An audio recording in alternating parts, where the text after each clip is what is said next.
तो शुरुआत एक अहम खबर से। बिहार के सियासत में इन दिनों हलचल देखी जा रही है। इस दौरान अफवाहों का बाजार भी गर्म है, लेकिन चंद ही घंटों में जेडीयू ने अफवाहों पर ब्रेक लगा दी और कहा कि किसी को ऐसी हिदायत नहीं दी गई है कि वो पटना में ही मौजूद रहे।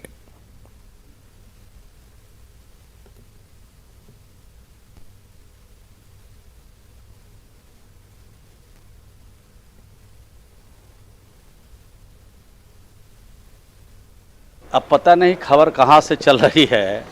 हमारे विधायकों को भी मालूम नहीं है कि खबर कहाँ से चल रही है।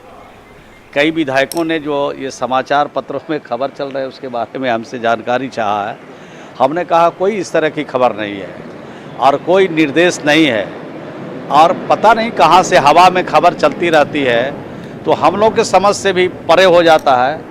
तो ये खबर बेबुनियाद है, कहीं कोई निर्देश नहीं है। तो आप लोग को भी इस तरह की खबर मिली थी क्या कि भाई सोशल मीडिया पर देख रहे हैं, तरह तरह की खबर आती है, सब साफ फालतू गप है, कहीं कुछ नहीं है, ऐसी कोई बात नहीं? कोई बात नहीं है। बिहार में मदरसों के ताल्लुक से हुकूमत की नई पॉलिसी पर एहतजाज जारी है। मदरसा डेवलपमेंट ऑर्गेनाइजेशन के मुताबिक इस ताल्लुक से वज़ीर तालीम को अर्जदाश्त दिया जा चुका है और अब हम लोग वज़ीर आला से मुलाकात करने का मंसूबा बना रहे हैं। मदरसा डेवलपमेंट ऑर्गेनाइजेशन के सेक्रेटरी दानिश आबदीन का कहना है कि मुस्लिम तंजीमों के साथ भी इस मुद्दे पर लगातार बात हो रही है। दानिश के मुताबिक मदरसों के सिलसिले में बनाई गई नई पॉलिसी से मदारिस का निज़ाम बुरी तरह से मुतासिर होगा। हमारी मांग है कि हुकूमत इसमें तरमीम करे।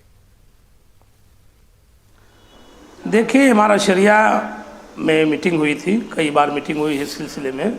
जो ज़ाब्ते कानून हुकूमत बिहार ने बनाए हैं मुल्का मदारिस के लिए, तो ये अफसोसनाक है।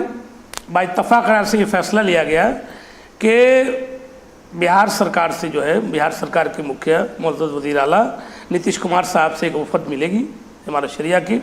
उसमें जो है मदरसा डेवलपमेंट ऑर्गेनाइजेशन के भी अरकान होंगे, उसमें मदरसा ओल्ड बॉयज़ एसोसिएशन के भी अरकान होंगे।